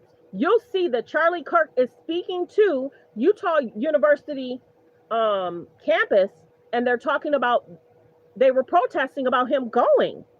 So I'm surprised many people aren't talking about that. And it's interesting. I'm going to say it. Yep, I'm going to say it, Paris. It's interesting that that video of mine didn't get a lot of views. The other videos around that got a lot of views. So if they did not want him there, should his security have did more protective matters, more protective concerns to protect him? And go back and listen to certain people. Some are saying, I'm not certain if the local police was contacted either. Did he have his own security only, or did he have more security? Well wishes. No wife wants to lose a husband. The children have lost their fathers. But should they have done more protective matters to protect him in going into these colleges if there was alleged concerns being made to him? Remember, the president had said he would call him about the concerns and comments he was getting. So should they have done more to protect this man as he traveled to college? Let's continue fair use. No wife wants to lose her husband and the father of their children. What could they have done? Let me know in the comments. What could they have done to protect Charlie more? You guys let me know. Fair use reaction clip. Let's continue. All right, Chris Cuomo here. Welcome to News Nation. Waste no more time arguing about what a good man should be. Just be one. That's Marcus Aurelius, Emperor of Rome. Said it like some 2,000 years ago. The quote came to mind when I was watching the memorial service for Charlie Kirk. Not about him, about the rest of us. I know there are different opinions about this moment. There are cheers and jeers for the significance accorded to Charlie and his murder and memorial. But we must all agree we are living a major moment. And the only thing that matters is what we do with it. Now, we know the answer on social media, right? The answer writ large is use it to divide. Demonize. Not just the person who did this, who deserves it, but half the political spectrum, as if they planned it along with him. Or pretend it's the latest conspiracy. And this guy didn't do it. It's the government. It's Israel. It's aliens. It's whatever you will pay me to say. Framing this suspect. I heard Steve Bannon say the texts are fake. That's picking up steam. Why? Because negativity is a proxy for insight. And outrage sells. Rage-baiting sells. And then, on the other end of the silly spectrum, the yeah-butting. The murder by insisting Charlie believed things that should not be celebrated. Okay, but what does that have to do with the murder? We just keep digging the hole, hoping to strike internet gold. But watching the memorial along with millions of others, we got a much better answer of what to do with this moment from the one person who, in my opinion, has every right to hate the people talking about her husband, and certainly the man who took his life. But Erica Kirk made a choice that I wish would go more viral. On the cross, our Savior said, "Father, forgive them, for they not know what they do." That man, that young man, I forgive him. Could you forgive somebody that took your husband out in that way? Like the video. Could you forgive someone that took your husband out? Yes, Erica is exhibiting what her faith teaches about the love of mercy. And yes, many experts will tell you that if she can do that, teach her kids to do that when they come of age, maybe one of the best ways to stop the harm of this loss from continuing to infect their head and their heart. But I think part of the reason it wowed people is because of how different that approach is from what got us here. Of course, the quote's going viral. That's not what I meant. I meant the virtue, the choice. I wish that kind of choice would become popular, that it would replace the choice to spew venom. So few have done anything to make anything better since Charlie was murdered. Barely pay lip service to it compared to all the attacking. And we all know why. It's because it's easier and instantly rewarded on social media. Right after the crowd stood and applauded Erica, they got a very different message. He did not hate his opponents. He the best for them. That's where I disagreed with Charlie. I hate my opponent. And I don't want the best for them. I'm sorry. I am sorry, Erica. But now Erica can talk to me and the whole group, and maybe they can convince me that that's not right. 3 red flags. You like have the video, trauma. fair use reaction clip. Continue to hit the subscribe button, you guys. We're doing really well in regards to people hitting subscribe. Let's continue fair use. Yeah. But there's something honest about it also, certainly about the president, but also about us. We choose to forgive or to hate. Condolences to his friends and family. I keep asking, did his family speak at this event, or did they have their own personal event that they spoke at? Did his family speak at the event? a lot of people are saying they didn't see the mother, the father, the sister, if he had a sister or a brother, in any immediate family. So was it more so turning point that put the event on, and Erica spoke, and then the leaders, some of the leaders of America, like the video, fair use reaction clip. Debate or play to what is reasonable. These are choices. I screw them up all the time. And like the president, most in my business, most in our politics, choose to foment tension, to do silly man-on-the-street interviews with people spewing division, hot takes that twist and promote nothing positive, because it's easy, and it's a choice that is rewarded with attention and profit on social media.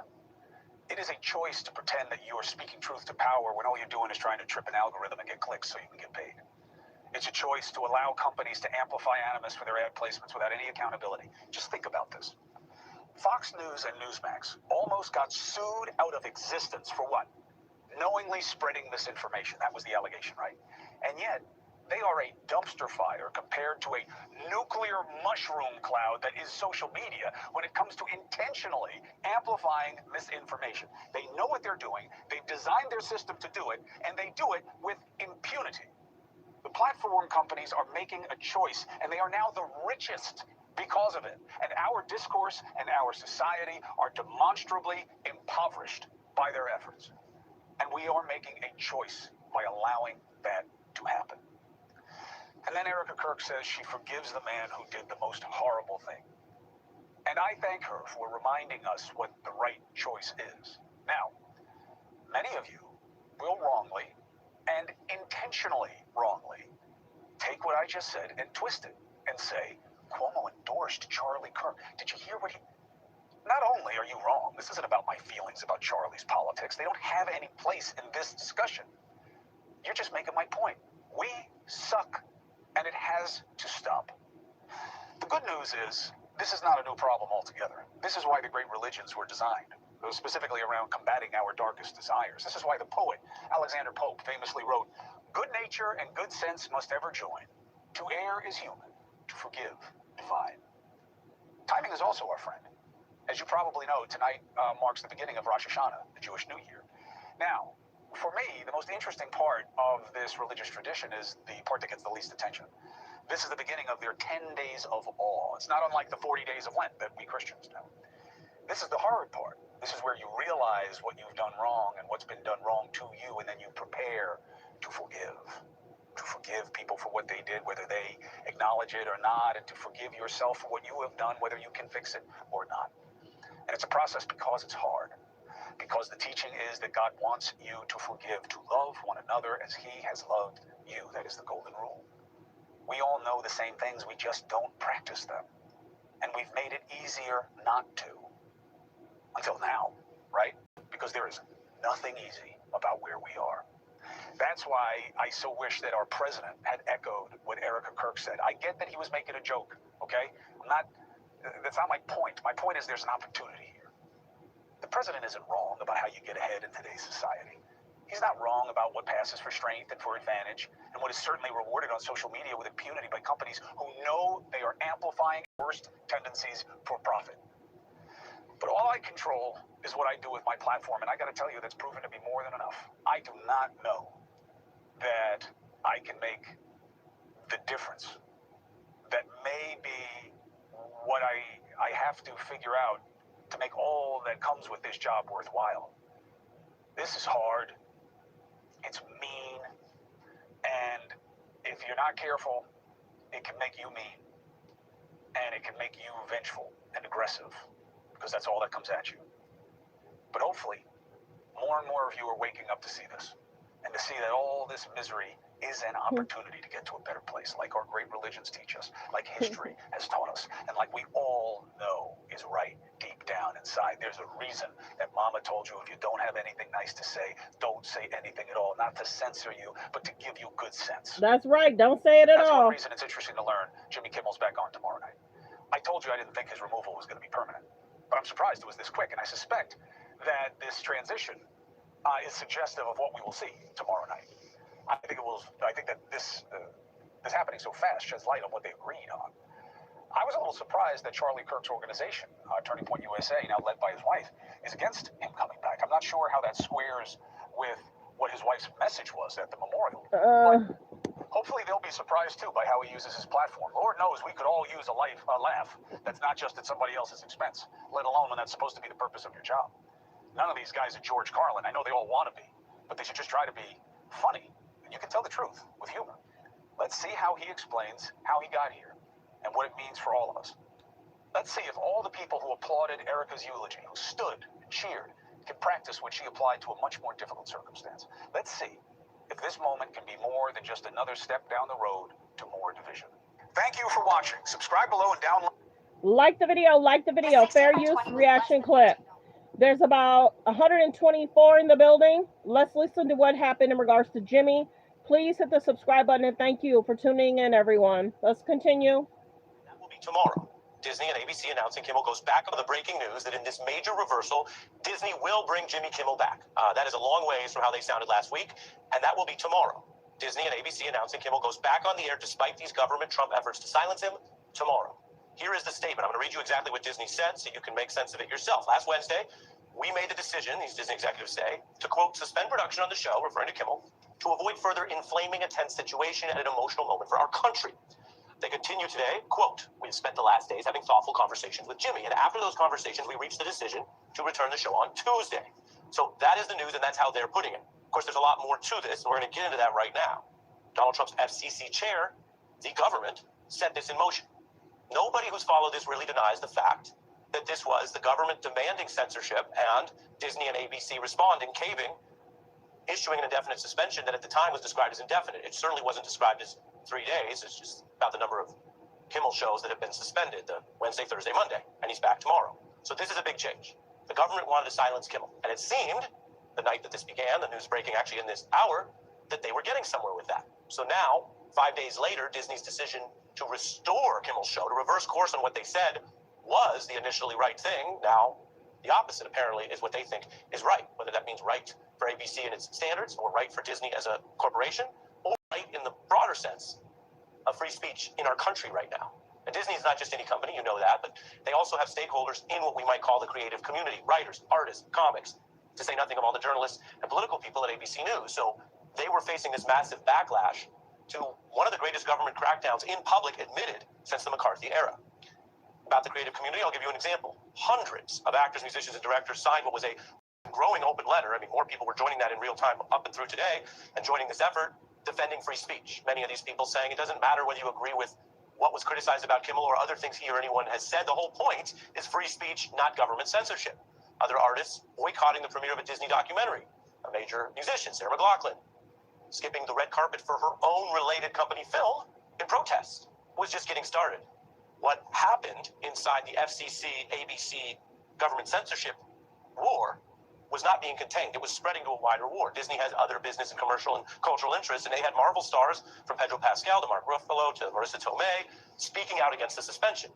They had consumers, as we showed you last week, canceling Disney Plus, and many other voices, including people who don't agree with Kimmel all the time or don't oppose Trump all the time, sounding the alarm against what was very clearly an admitted, possibly illegal, Donald Trump anti-free speech effort. Like the video, Please continue to hit the subscribe button and thank you. Please continue to hit the subscribe button and thank you. Let's continue fair use reaction clip. Anti-free speech effort. When the government begins to interfere, when the government says, I'm not pleased with you, so we're going to orchestrate a way to silence you, it's the wrong direction for our country. Someone can say something they shouldn't and get taken off the air, but the government cannot apply pressure to force someone to be silenced. Whoopi Goldberg making that distinction on an ABC program just today, The View. And the distinction she makes is important. I'm going to say this once before I show you a couple more details. We've covered this story. We're a program that has people on from all sides. We've had a lot of Trump officials on this program. We've had a lot of Democrats and people in the opposition on this program. And we've had a heck of a lot of other people, artists, people in that creative community I mentioned on this program. And we've always talked about the need for dialogue. And dialogue can, of course, include a negative public reaction. You say something, and someone else says something. And we go back and forth. And that's the messy process of civic discourse in a democracy with a First Amendment. And I've told you before, if you haven't watched this program, on a more personal, professional note, before I was doing this job, I practiced First Amendment law. These are areas of great debate with a lot of important history of people who have fought and sometimes taken great risks to have the right to uphold First Amendment speech in this country. What is not allowed, separate from public criticism, rebukes back and forth, is the government coming in, as Whoopi Goldberg stated there quite simply, to censor, to abuse government power, the power to tax or to fine, to imprison, to do retaliation or even regulation in the service of censorship. This is fundamental. It's why it's the First Amendment, not the 10th, not the 20th. It's the very First Amendment our founders put in the Constitution. Congress shall pass no law abridging freedom of speech or the press. So here we are. And while people may observe this and say, okay, Ari, but Trump has done a bunch of other things this year in the second term that also some courts have found unlawful, that also have violated parts of the Constitution, that also seem wrong. Why is this one so big? And part of the answer may be that he picked a very strong target in a very famous, well-known, and frankly well-liked comic who's made fun of a lot of people. Certainly Kimmel criticizes Trump, but he's criticized other things and politicians, and did it in such a blatant, ham-fisted way that he all but lost the case before it went to court. More on that later tonight. But we have this talk show with this comedy and criticism publicly named as a target, The View, that I just showed you, plus Kimmel, which we know is a target, plus NBC's Tonight Show, which isn't even that political, which Trump named last week as his next target after the backlash, the sanction from the FCC on Kimmel. Now to the bottom line. Disney's stock took a hit during this whole crisis. You can see that there. Huge hit. Customers began canceling their subscriptions, not just to say ABC or Kimmel, but to the entire portfolio of Disney products.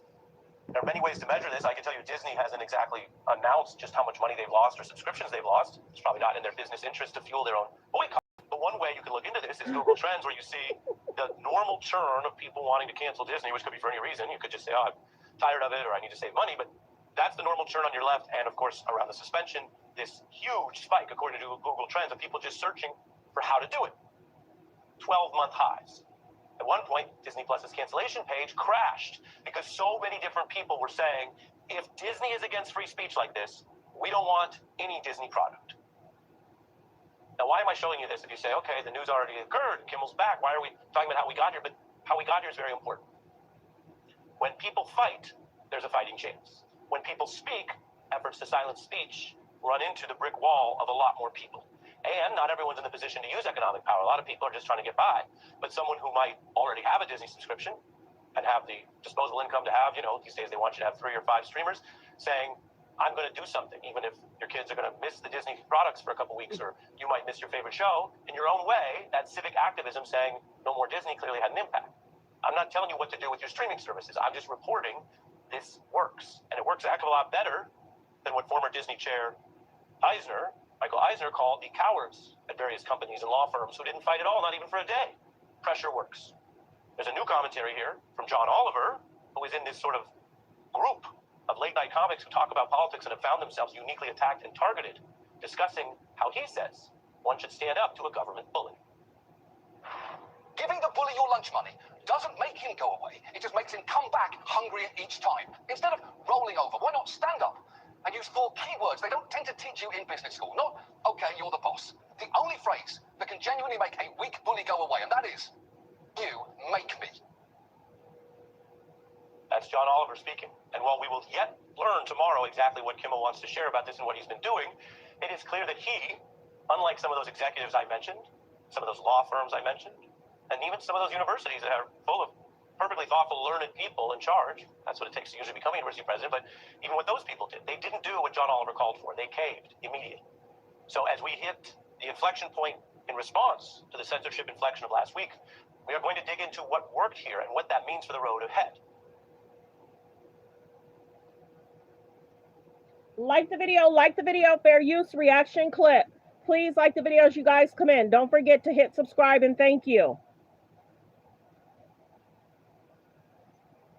Continue to hit subscribe. Thank you. Continue to hit like. Thank you. If you already hit subscribe, let's continue. Fair use reaction clip. That's what Yamiche just reported that Donald Trump said. Well, certainly in communist China it is, and in Vladimir Putin's Russia it is, in any totalitarian society it is, but not where you've got the First Amendment. I love Jimmy Kimmel. I love Bruce Springsteen. Donald Trump hates them. We each have the ability to go see what we want to see and watch what we want to watch.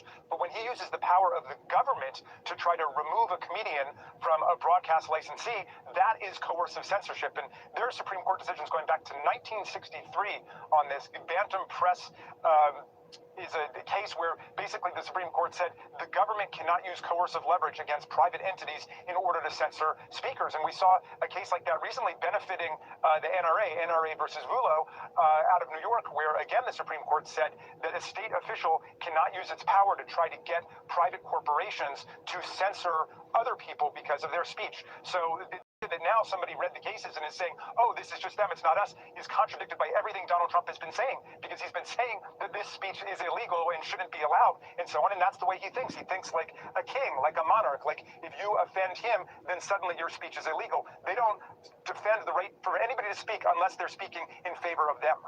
So let's talk about the broadcast licenses, as the president suggested, should be pulled because of the unflattering. He said Kimmel will not be, quote, the last shoe to drop. So can you interpret these comments as anything other than an attempt to coerce media companies to stifle criticism? And I'm curious the role that Democrats can play to protect free speech when you're in the minority. Well, yes, this is plainly what we call under the First Amendment viewpoint discrimination.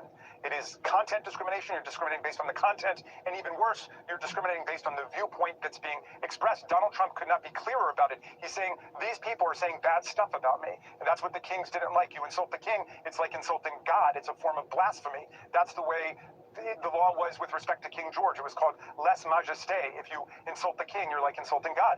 Donald Trump would love to go back to that, so that he's using his power over the Federal Communications Commission, which is an arm of the government, to censor people's right of speech. Well, we're in a situation in Congress where we can blow the whistle about this. We can try to remind everybody what the First Amendment stands for. You have a right to oppose President Trump, just like they had a right to oppose President Biden. They said he was the head of a crime family and was the most corrupt president in the history of the United States and so on. Nobody went to jail for that. Nobody lost their broadcast license for that. Nobody was taken off the air because they made a joke about Joe Biden and his age and so on, and they were the first ones to do it. But the situation can't be that when they speak against a president in the opposition party, that's First Amendment protected and they're on a high horse about free speech. But when the Democrats do it, when they're in power, that's a crime. That's a felony according to them. So that can't work. So we're going to tell the world about that. The problem is they are imposing this unitary executive view of the president. The president controls all the agencies and boards now. They think the president controls the FCC, and that chairman of the FCC, who acts like a complete sycophant, and he was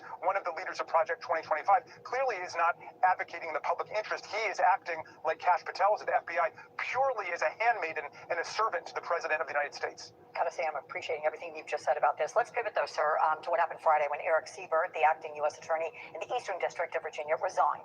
Siebert was handpicked by President Trump and in charge of pursuing those mortgage fraud allegations against New York Attorney General Letitia James, but investigators reportedly can't find any incriminating evidence. So then President Trump told reporters he wanted him out of the job, and he attributed it to Virginia's 2 Democratic senators who he said supported his nomination. Let's continue. Fair use reaction clip. Continue to hit the subscribe button, you guys. Continue to hit the subscribe button, and thank you. Let's continue. Fair use reaction clip. It appears to be some of the sickest conduct possible. Frankly, when we see stuff like this, I mean, look, we can do this the easy way or the hard way. These companies can find ways to change conduct and take action, frankly, on Kimmel, or there's going to be additional work for the FCC ahead.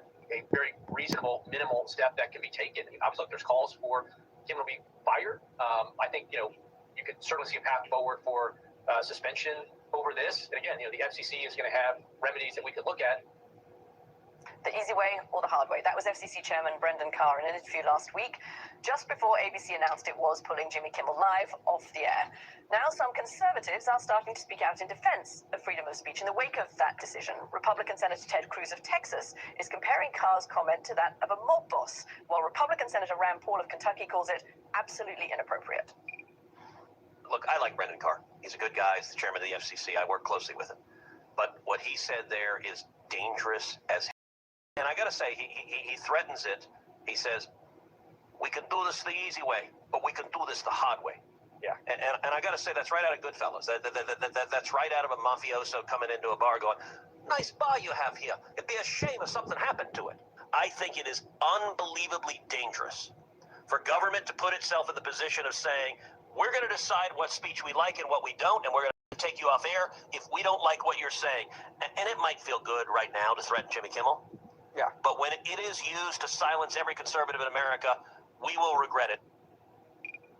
Absolutely inappropriate. Brendan Carr's got no business weighing in on this. But people have to also realize that despicable comments, you have the right to say them, but you don't have the right to employment. And this is television, for goodness sakes. You have to sell sponsorships. You have to sell commercials. And if you're losing money, you can be fired. But the government's got no business in it, and the FCC was wrong to weigh in. And I'll fight any attempt by the government to get involved with speech. I will fight.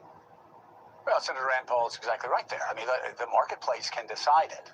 If somebody says something that will get advertisers decide not to advertise on a show, or affiliates don't want to carry it, that's fine. But if that comes after the head of the FCC does what the Wall Street Journal and Ted Cruz suggests is sort of a mafioso type threat, you can do it the easy way or we can do it the hard way, well, then suddenly that's not okay, because you have the federal government, the centralized state, putting themselves in the middle of free speech. I'm going to say, too, Ted Cruz actually says something there that I was talking to David French about earlier. As a conservative, I worry.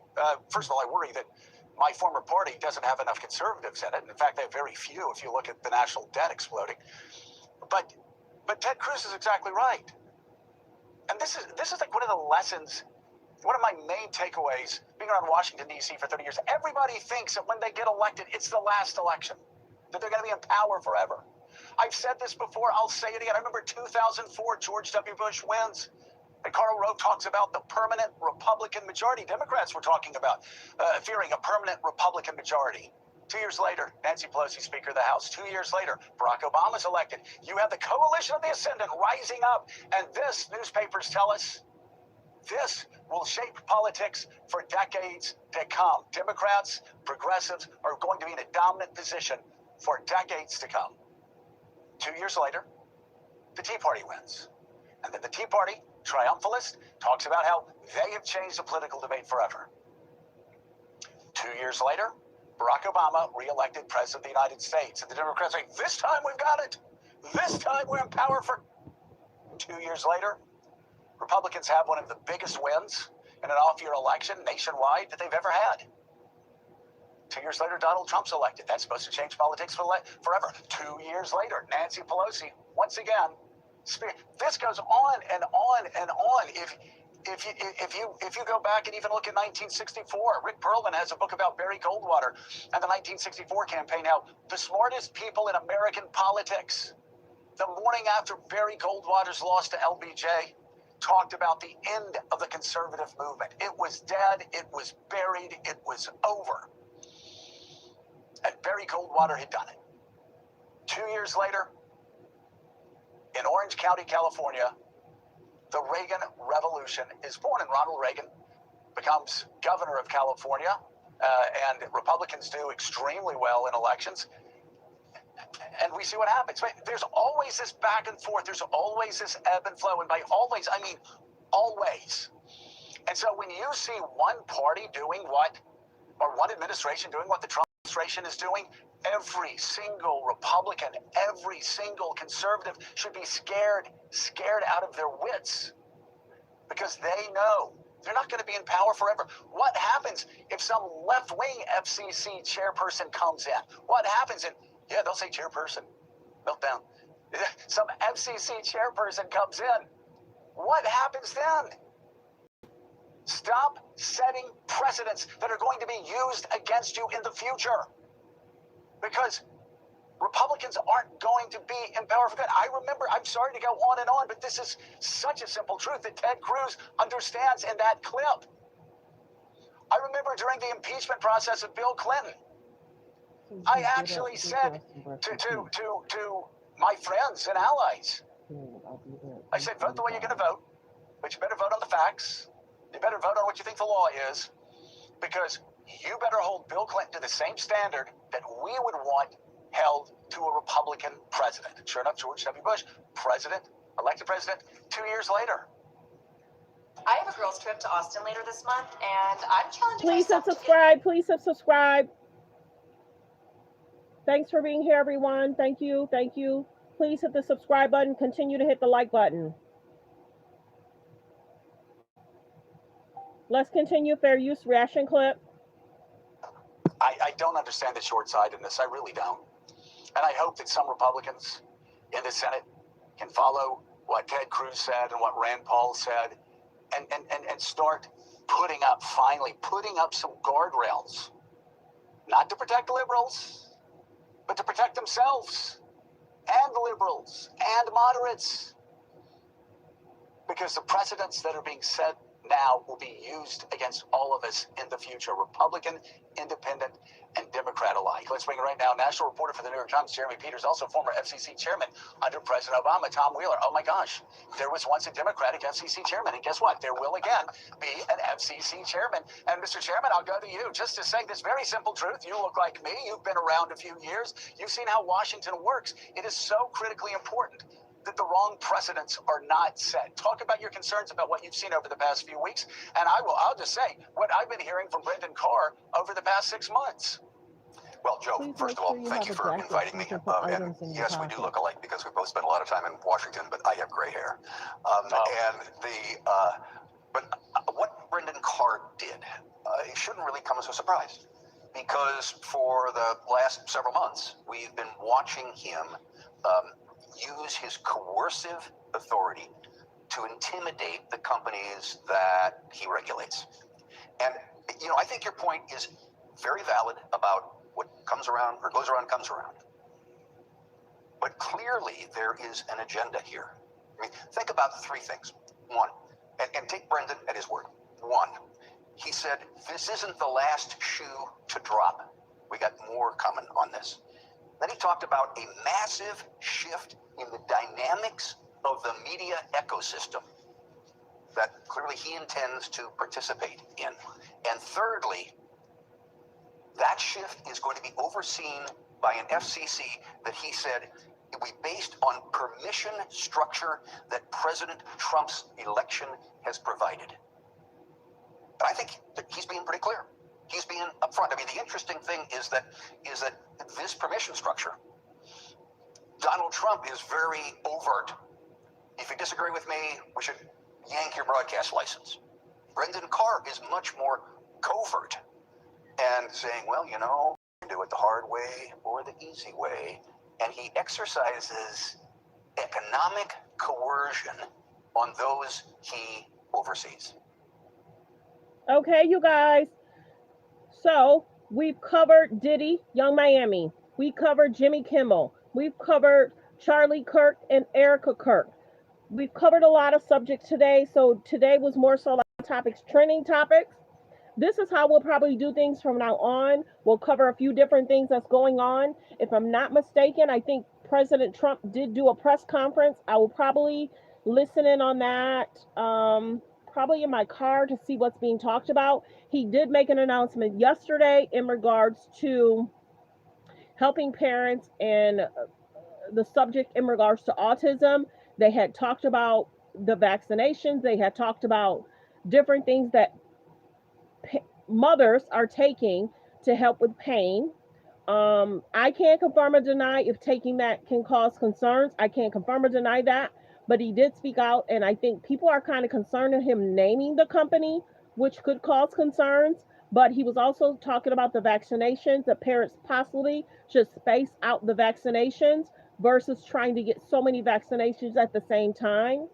And he said he understands that might be a concern for parents, but health-wise, they're stating that the vaccinations, some of them mixed together, is not a good situation. So if you know a parent that has a child with autism, some of us do, the children are a delight. It's not easy for the parents. It's definitely better if there's 2 parents than 1 in regards to assisting. So one parent can get a break and then the other parent can get a break and then they come together. So that was an advice that I gave to a person.